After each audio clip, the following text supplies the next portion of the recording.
Mpaga ifambala nyon. Loi anti-cassena, il n'a appliqué un compte. Le manifestation organisée. On ira où tu canas, il prend portée. On ira marie canal prend portée. Il y a qu'aussi, n'a pas gagné banignon. N'a pas gagné banignon. Marba me le bourré, parce que nous avons malgré ce 45 ans. Mon compagnon le bourré. Mais bien à Colomane qui est en habit. Il finit d'Indera. Il nous coulera mini, n'aura pas mané. Le gouvernement guinéen est décidé à prendre toutes les mesures pour qu'il y ait la discipline, le respect des biens publics et la fin de l'anarchie. Nous allons enseigner l'enseignement civique de l'école primaire jusqu'à l'université. Nous allons mettre fin à ces magouilles favorisées. Je constate par exemple qu'il y a des fonctionnaires qui sont en fonction depuis 50 ans. Or, l'âge de la retraite, c'est 65 ans. Donc, j'ai mis en place un groupe de travail et aujourd'hui, nous avons beaucoup de fonctionnaires. Si vous voyez leur date de naissance et leur date d'entrée en fonction, ils sont entrés en fonction à 9 ans. Voilà les inconvénients.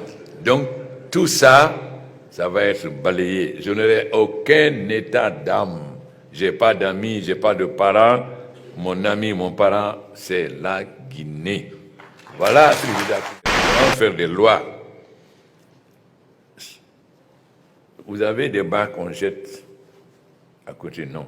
Tout, nous allons faire des lois parce que l'État, l'exécutif n'est pas plein de peine, mais nous allons faire voter par le Parlement.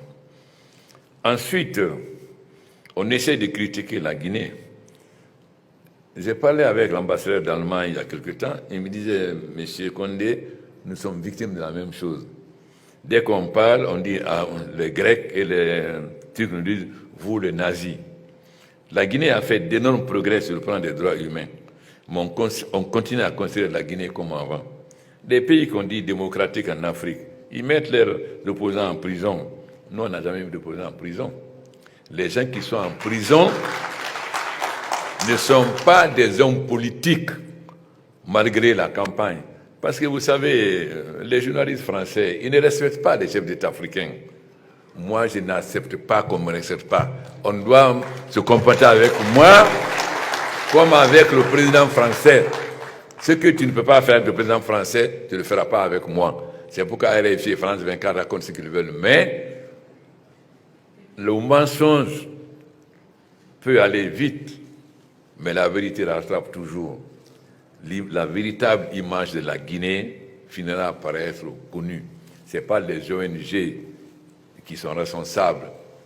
S'il plaît à Dieu, la Guinée sera la deuxième puissance économique de l'Afrique de l'Ouest, après le Nigeria. Ça ne plaît pas à tout le monde, mais nous sommes décidés à le faire. Malheureusement, nous constatons que les Guinéens deviennent de plus en plus indisciplinés.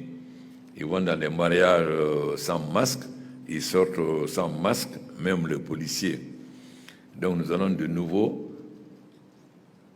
durcir, parce que nous n'aurons pu vaincre le coronavirus s'il y avait un minimum de discipline, mais un grand relâchement.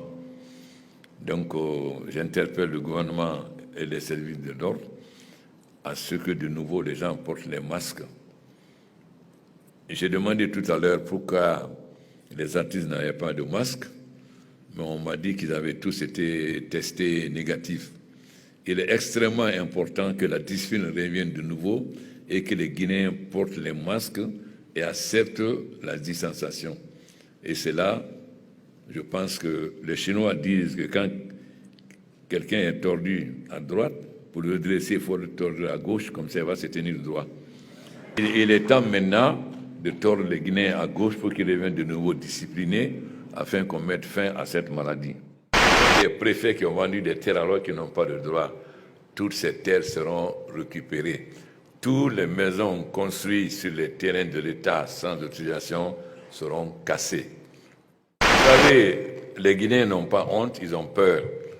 Alors, c'est comme la tortue, il faut mettre le feu derrière. Ce qui va se passer.